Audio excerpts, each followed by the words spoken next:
Hey, hope you're having a good day, and thanks for tuning in to the Daily Drive podcast, where we spend a few minutes Monday through Friday just trying to get to know God a little better. We're learning what he says about himself, what he says about life, and what he says about us. And we've been talking this summer about identity theft and how there are some major lies that we can tell ourselves that can hack into our soul and really, really mess with us. It messes up emotionally, spiritually, mentally, even physically.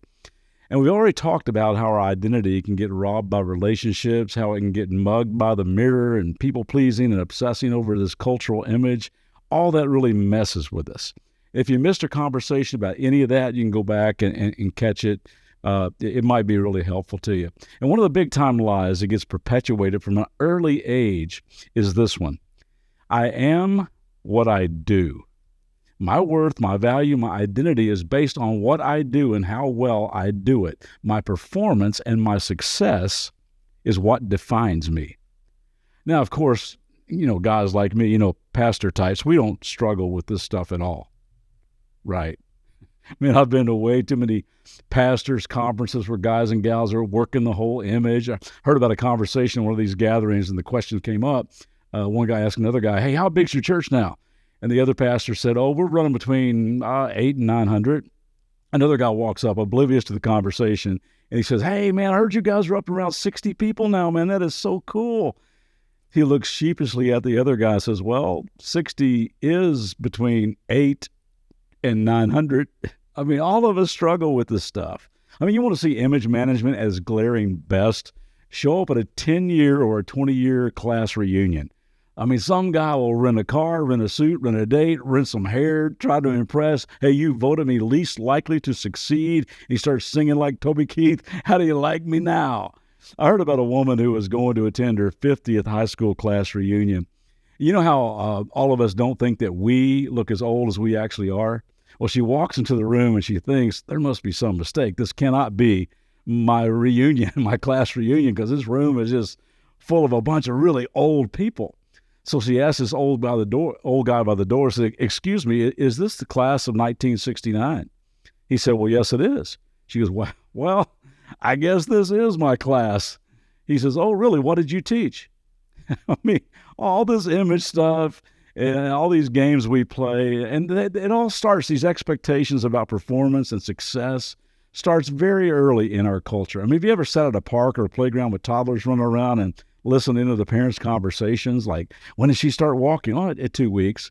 Really? Well, when he start talking, oh, right out of the womb, he can say his ABCs. Oh, she can too, in 3 languages. I mean, it's just crazy. I've played and coached sports most of my life, and I've seen how so many parents are living their own unrealized athletic dreams through their kids. And they get hyper competitive. They're yelling at refs. They're questioning coaches' decisions, so driven not to be embarrassed by the performance of their kid that they end up embarrassing their kids. I got a buddy who has a son, very, very good basketball player, went on a D1 basketball scholarship. When he was 15 years old, he was playing in an AAU tournament, one of those elite showcase tournaments where college coaches show up to watch and evaluate. This kid on the other team got 2 technical fouls and got thrown out of the game. His mom ran out of the bleachers and started screaming at the ref, you can't do that. He's my franchise. He's my franchise. I mean, how would you like to carry that pressure as a kid? And the pressure put on kids at school for performance and grades and scholarship, it's overwhelming sometimes. Now, don't get me wrong.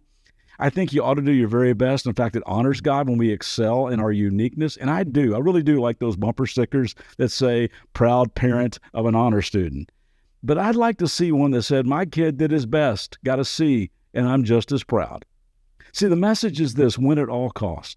When the bell goes off, when the starter pistol is fired, it's do whatever it takes to blow by your classmates, your teammates, your coworkers, your family, your neighbors, be bigger, smarter, stronger, faster, richer, higher, and better than the other guy, the other girl. Because listen, no one remembers who wins the silver medal. Second place is first loser. You're nobody if you are not the best.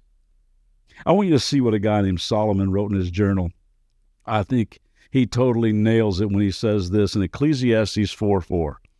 Then I observe that most people are motivated to success by their envy of their neighbors. but this too is meaningless, like chasing the wind. And all that comparing and chasing can be exhausting. And it could also be over if you just rest in who God says you are. We're going to spend a few episodes unpacking this whole thing. So come back tomorrow. And man, I hope you have a great day.